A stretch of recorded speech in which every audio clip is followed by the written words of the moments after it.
खबर मैनपुरी से सपा सांसद डिंपल यादव का बयान। अमेरिका द्वारा भारत पर 50% टैरिफ लगाए जाने पर बोली सपा सांसद डिंपल यादव।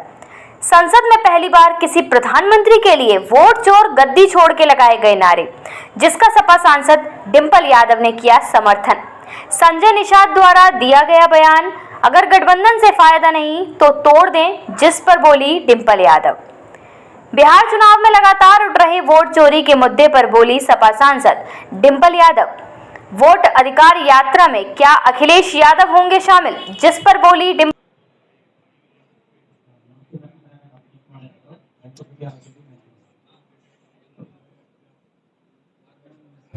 बता रहे हैं, मैं सीडी मैडम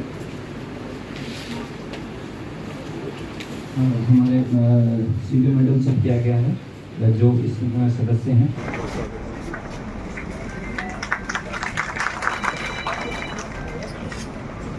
मैं डीसी अनंत हमारे सीडी मैडम से अनुरोध करेंगे विधायक किसमें जी को बुके लेकर सवाल करेंगे। बीडीओ साहब से अनुरोध है कि माननीय एमएलसी साहब को बुके देकर सवाल करने का करें।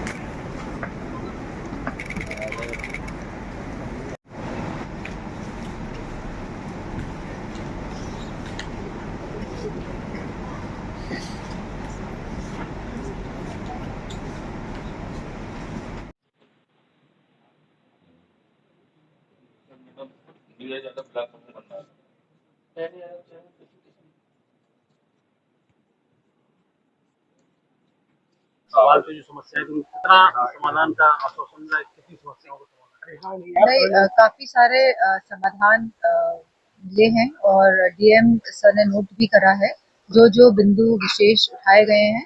मुझे पूरी उम्मीद है कि अगली बैठक में हमें इस प्रश्नों के उत्तर मिलेंगे। मैडम, जल जीवन मिशन के अंतर्गत जो योजना चल रही है उसमें काफी लंबा घोटाला देखा जा रहा है। जिस तरीके से 98% सदन में जो कार्रवाई की बात कही है वो 46% धरातल पे है, तो इतने बड़े भ्रष्टाचार किस तरीके से हमने ये संज्ञान में लाए हैं और कहा भी है कि बहुत सारी सड़कें ऐसी हैं जो तोड़ दी गई हैं और बहुत कम जल जीवन मिशन के तहत जितने गांवों को प्रमाण पत्र देना चाहिए था उतना प्रमाण पत्र नहीं मिले हैं। बहुत ही, मुझे लगता है 82% प्रमाण पत्र अभी तक नहीं मिले हैं। तो हमने ये बात रखी है और कहा है कि इसको जल्द से जल्द पूरा किया। 50% टैरिफ लगा दिया है।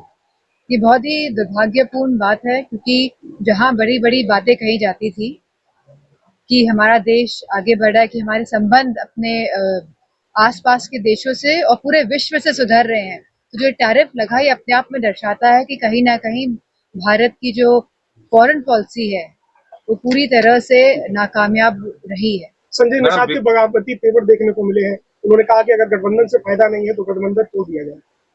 ये तो उनके आपस की बात का समय है। बिहार में चुनाव है और वोट चोरी का मुद्दा विपक्ष लगातार उठा रहा है। ये लगातार पूरे संसद में एसआईआर का मुद्दा हम लोगों ने पूरे विपक्ष ने मिलकर उठाया और मुझे जिस तरह से डिटेल्स पता चली हैं कि जहां वोट बढ़ाए जाते हैं, जहां वोट कटाए जाते हैं, जहां शासन और प्रशासन का प्रयोग किया जाता है, कहीं ना कहीं डेमोक्रेसी को डिस्टेबलाइज करने में पूरा भारतीय जनता पार्टी की सरकार लगी हुई है। मैडम, मैडम जब से सरकार आई है बीजेपी की तब से लेकर अभी तक मैडम इन्होंने क्योंकि लगातार जब हम गांव में जाते हैं, लोगों के संपर्क में आते हैं, लोग कहते हैं हम वोट तो देते हैं लेकिन हमारा वोट कहाँ चला जाता है।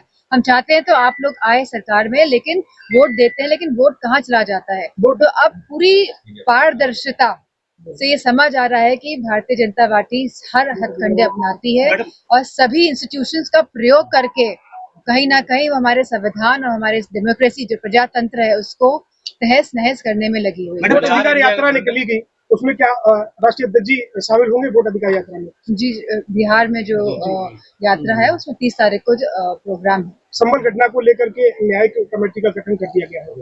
काफी समय बाद न्याय कमेटी संबल की घटना को लेकर न्याय आयोग की संबल घटना की रिपोर्ट आई है, उसमें मुख्यमंत्री को उसमें कहा गया कि ये घटना पूर्व नियोजित षड्यंत्र था। अब न्याय आयोग की टीम गठित कर दी गई है। लगातार देखने को मिल रहा है, जब भी कोई बहुत ही विशेष मुद्दा होता है तो उस मुद्दे से भटकाने के लिए भारतीय जनता पार्टी के लोग या उनका गुट कोई ना कोई इस तरह के प्रकरण करता है जो लोगों के बीच में भ्रम फैला सके और सही मुद्दों से ध्यान भटका सके। मैडम, जो इंडिया पाकिस्तान के युद्ध में लगातार हो रही है कि सीएम और पीएम जो भ्रष्टाचारी अगर होंगे तो 30 दिन का जो टाइम दिया गया, तो उसमें अन्य मंत्रियों को क्यों नहीं शामिल किया गया है? नहीं, हमें ये सोचना पड़ेगा कि इस तरह का अधिनियम लाया क्यों गया, विधेयक क्यों लाया गया संसद के अंदर। ये इसीलिए लाया गया, कहीं ना कहीं सरकार नहीं चाहती कि डेमोक्रेसी रहे, क्योंकि अगर आप चीफ मिनिस्टर को ही भेज देंगे जेल में और वो भी कोई पुष्टि नहीं है, और खुद जहां हमारे जो चीफ मिनिस्टर साहब हैं, उन्होंने अपने आते ही अपने ऊपर के मामले हटाए कि नहीं हटाए।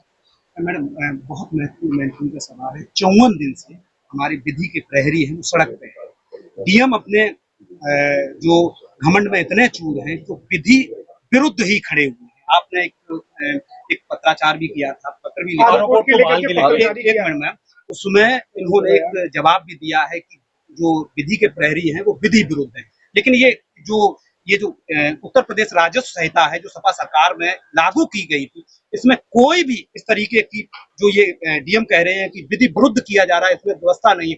अगर व्यवस्था नहीं थी तो 2016 से जब से ये लागू हुआ और 2025 चल रहा है, तो आरओ कोर्ट कैसे संचालित होता रहा? सवाल पहला ये है।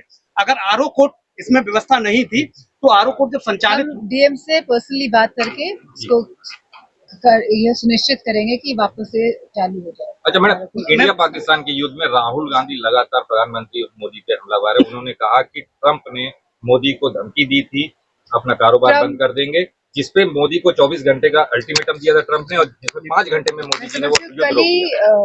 कल ही प्रेसिडेंट डोनाल्ड ट्रंप का बयान आया है कि मैंने धमकाया, कि मैंने कहा कि 24 घंटे में आप युद्ध विराम कीजिए और युद्ध विराम 5 घंटे में हो। या तो भारतीय जनता पार्टी के लोग डोनाल्ड ट्रंप जी जो प्रेसिडेंट ऑफ यूएस है उसका खंडन करें उनकी बात का, और जब खंडन नहीं कर रहे तो मतलब ये बात सच है। वे स्वीकार रहे हैं इस बात को, अपने आप में ये दर्शाता है। आम आदमी पार्टी के राष्ट्रीय सेवक अरविंद केजरीवाल ने कहा है कि अमेरिका ने 50% टैरिफ लगाया, तो भारत को भी 100% टैरिफ अमेरिका पे लगाना चाहिए। बहुत ही सोचने वाली बात है, क्योंकि कहीं ना कहीं इसका जो इफेक्ट है वो पूरे देश में नजर आएगा, जहाँ बेरोजगारी बढ़ेगी, जहाँ हैंडीक्राफ्ट्स में है, और अलग 50% बहुत मायने रखता है देश के लिए, और ये दर्शाता है कि भारतीय जनता पार्टी की सरकार पूरी तरह से टेक्सटाइल्स में भी है, ब्रास के वर्क में है, हैंडीक्राफ्ट्स में है, कारपेट्स में है आपके, और बहुत सारी चीजों में उन्होंने टैरिफ बढ़ाया। मैडम, अभी पार्लियामेंट खत्म हुआ है और अभी एक चीज पहली बार इतिहास में देखा गया है कि संसद में वोट चोर गद्दी छोड़ प्रधानमंत्री के लिए बोला गया। क्या लगता है, कितना आपको उचित लगता है प्रधानमंत्री के लिए इस तरह की बात? मैं समझती हूँ, क्योंकि हम चाहते थे और लगातार सभी सांसदों की ये डिमांड थी कि एसआईआर पर चर्चा हो, कि जहां लगभग 80 लाख लोगों को सूची से हटाया गया है वोट डालने की, जो सूची लाए हैं जहाँ पे 80 लाख लोगों को घटाया गया है, तो कहीं ना कहीं सांसदों में भी आक्रोश था कि आखिरकार ये क्यों हो रहा है और क्यों ये सरकार नहीं चाहती है कि संसद में चर्चा हो। और कहीं ना कहीं जिस तरह कुंदरकी में हमने देखा है कि किस तरह का पूरा शासन प्रशासन का व्यवहार रहा है, इलेक्शन कमीशन को जहां लगातार हम लोग संपर्क करते हैं कि इस तरह की वोट चोरी हो रही है, कि वोट चोरी में सेंध लग रही है, लेकिन इलेक्शन कमीशन आंख मूंद के कोई जवाब नहीं देता है, तो कहीं ना कहीं सांसदों का गुस्सा है, और मैं समझती हूँ सही है। मैडम, बिहार में राहुल गांधी जी की एक केवल डीएम को सस्पेंड कर दे आयोग, मैं संतुष्ट हूँ। क्या कारण है ऐसा कि अभी तक कोई कार्रवाई आयोग? ये हम शुरू से कह रहे हैं कि आयोग सरकार के साथ मिला हुआ है और सरकार के इशारों में ही आयोग काम कर रहा है। महंगाई के हाथ में हसन ने कहा है कि बाहर के लोग अगर भारत में सब रह रहे हैं तो कौन सा बड़ा गुनाह हो गया, इनको संरक्षण दे देना चाहिए।